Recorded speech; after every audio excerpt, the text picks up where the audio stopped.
Is Gen Z going crazy? Go crazy! Or are they overanalyzing the other generation's critiques? This TikToker had a lot to say about the other generations after she thinks they were criticizing Gen Z. Let's go ahead and reel it back. Now, who's in the wrong here? Is it Gen X, Gen Z, or is it the boomers or the millennials? Who is in the wrong?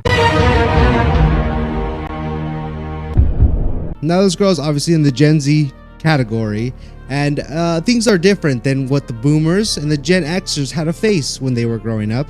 I cannot stand how the news has been dogging Gen Z and calling them lazy for not wanting to work a 9-to-5 for the rest of their lives. Let me put it in perspective for everybody who's a little confused here, okay? I work 5 days out of the week, 40 hours a week, okay? I do not make enough to live on my own. I would not make enough to pay rent, water, electric, and eat. All by myself. I would not be capable of doing that. And if you're watching this video, I'm here to tell you that your grandparents and your parents, which are Gen X and boomers, yes, they are 100% in the wrong because we are the new generation and therefore our lifestyles are different than theirs. The people they are criticizing are people like this. I don't want a job. I don't even want a job.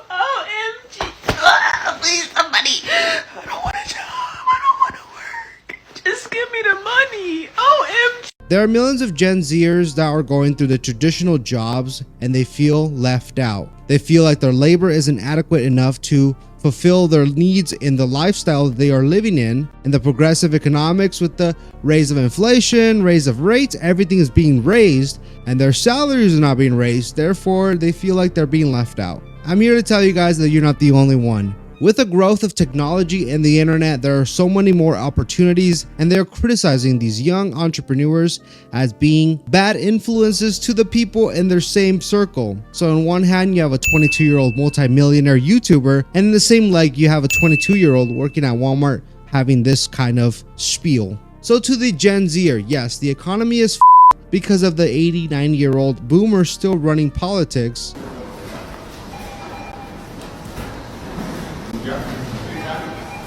And until new generations fulfill those spots, the younger generation will always suffer. If you're having the existential crisis of this Gen Zer, just make sure you do your research on who you vote for and hopefully they fulfill their needs and their promises. Now, if you're this Gen Zer, I don't want a job. well, these are the people that these Gen X and boomers are criticizing. Like how we criticize the boomer parents that we probably grew up with, there are also boomers that are mindful of the struggles that the Gen Z has, but don't have the power to change it just yet. Just know that life can be tough right now, but the bigger picture has more to come for you. You will succeed in life even with the handicap until these boomers get out of office and new lawmakers come into office. So ultimately, yes, Gen Zers, keep fighting. Eventually, you will be the boomer that these other generations will once criticize about how we up the economy. So just stay optimistic and don't compare your life to anybody else because that just leads to disappointment. Anyways, what do you guys think about this? Let me know in the comments and I'll see you on the next one. Peace out.